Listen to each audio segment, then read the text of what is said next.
밤 이렇게 시간이 안 가는지 정말 버스 안에서 going 이불 속에서 going 은 언제나 너에게 going. Assalamualaikum warahmatullahi wabarakatuh. Perkenalkan, nama saya Elia dengan NIM 20421015 kelas 9E Pendidikan Guru Madrasah Ibtidaiyah Fakultas Tarbiyah dan Keguruan Universitas Islam Negeri Sultan Taha Saifuddin Jadi. Baiklah, di sini saya akan membuat video untuk memenuhi UTS atau kuliah evaluasi pendidikan dengan dosen pengampu Ibu Susi Francisca MPD. Mari kita saksikan.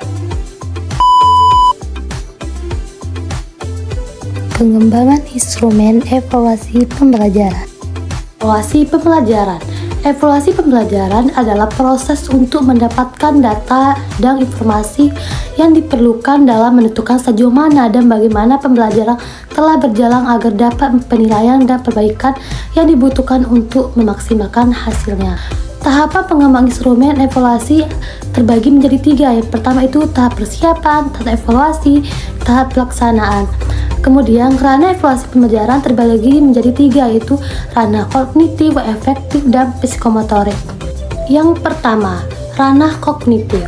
Taksonomi belum menjelaskan bahwa aspek kognitif berisi perilaku-perilaku yang menekankan aspek intelektual seperti pengetahuan, pengertian, dan keterampilan.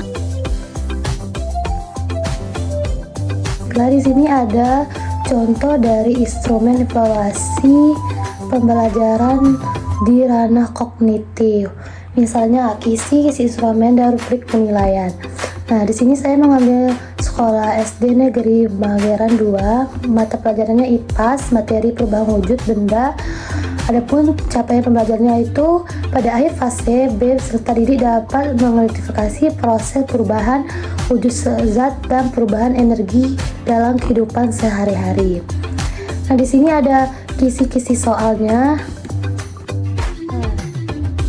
Yang pertama itu indikator capaian pelajaran. Di sini ada tabel yang berisi indikator capaian pelajaran, indikator soal, bentuk soal, nomor soal, dan skor. Yang pertama itu siswa dapat menjelaskan jenis-jenis perubahan wujud benda. Indikator soal, siswa dapat menjelaskan definisi dari buku dengan baik.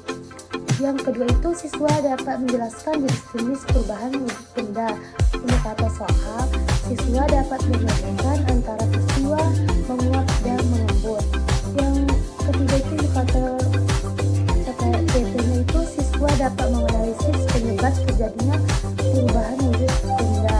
Indikator soalnya, siswa dapat menganalisis penyebab sebuah benda dapat menjadi dan seterusnya. Kemudian di sini saya mengambil bentuk soalnya berupa esai.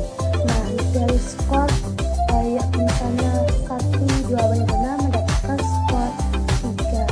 Di sini ada 5 soal yang saya ambil. Contoh soalnya di sini. Tes formatif. Misalnya namanya tuh Enil Eldia, no absen berapa, kelas 6E misalnya. Jawablah pertanyaan ini dengan benar. Ini contoh soalnya. Apa yang kamu ketahui tentang peristiwa membeku? Jelaskan perbedaan antara peristiwa yang menguap dan mengembun. Menurutmu, mengapa lilin dibakar bisa berubah menjadi cair?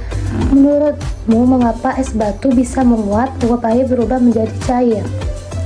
Seterusnya, kemudian terlepas soal itu, terdapat kita bikin kunci jawaban berikutnya. Membeku adalah peristiwa perubahan benda padat menjadi benda cair. Jawabannya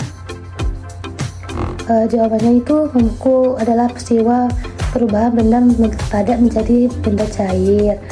Jika jawaban benar mendapatkan skor 20. Jika jawaban mendekati benar mendapatkan skor 10. Jika jawaban Anda sedikit unsur kebenaran mendapat skor 5. Jika jawabannya salah dapat skor 0. Nah, pedoman perskorannya.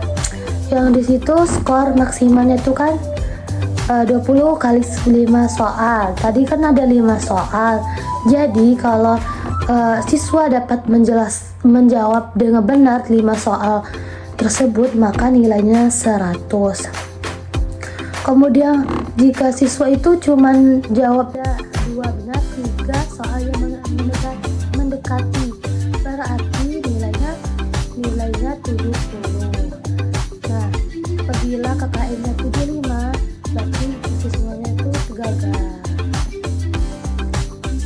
Cara psikolognya itu jumlah skor soal benar dibagi jumlah skor maksimal dikali 100. Kemudian yang kedua itu ranah efektif.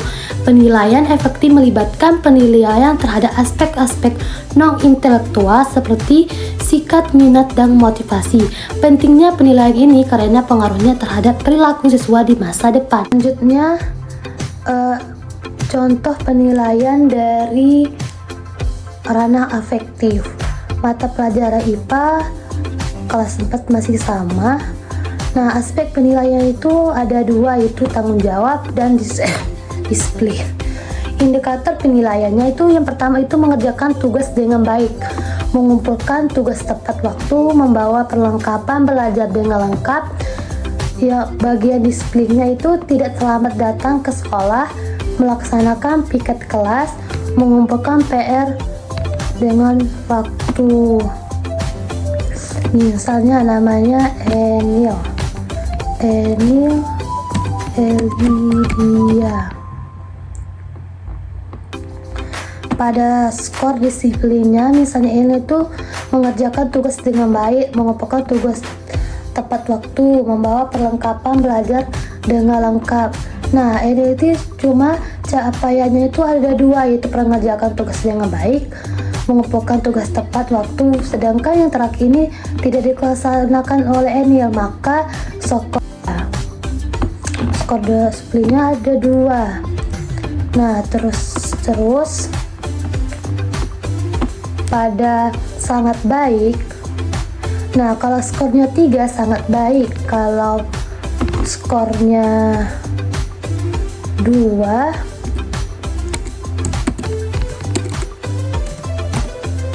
berarti baik. Kalau Enil dapat skornya 1 yang tercapai, berarti cukup, berarti kurang. Nah, selanjutnya skor pada disiplin. Kemudian misalnya ini sudah mencakup 3 dari asesmen disiplin, berarti skor tanggung jawab ini ada 3. Begitu. Selanjutnya yang ketiga itu ranah psikomotorik. Psikomotorik adalah dominan yang mencakup perilaku, gerakan, dan kondisi jasmani, keterampilan motorik, dan kemampuan fisik seseorang. Selanjutnya pada ranah psikomotorik. Misalnya di sini saya mengambil IPA, melengkapi tabel dan menemukan pokok pikiran secara lisan. Yang kedua itu menjawab pertanyaan kesimpulan. Nah, apabila Enil ini dapat menuliskan 5 ide pokok dengan benar dan tepat, maka poin yang dapat oleh Enil itu ada 4. Jadi keterangan itu baik sekali. Sedangkan apabila Enil itu cuma dapat menuliskan 4 ide pokok dengan benar, berarti nilainya 3, keterangan baik. Selanjutnya kalau misalnya Enil cuma menjawab 2, menuliskan 2 atau 3 ide pokok dengan benar, dapatnya nilainya 2. Apabila Enil cuma hanya 1 ide, berarti perlu bimbingan dari guru. Nah, cara penilaiannya itu skor yang diperoleh dibagi skor maksimal dikali 100.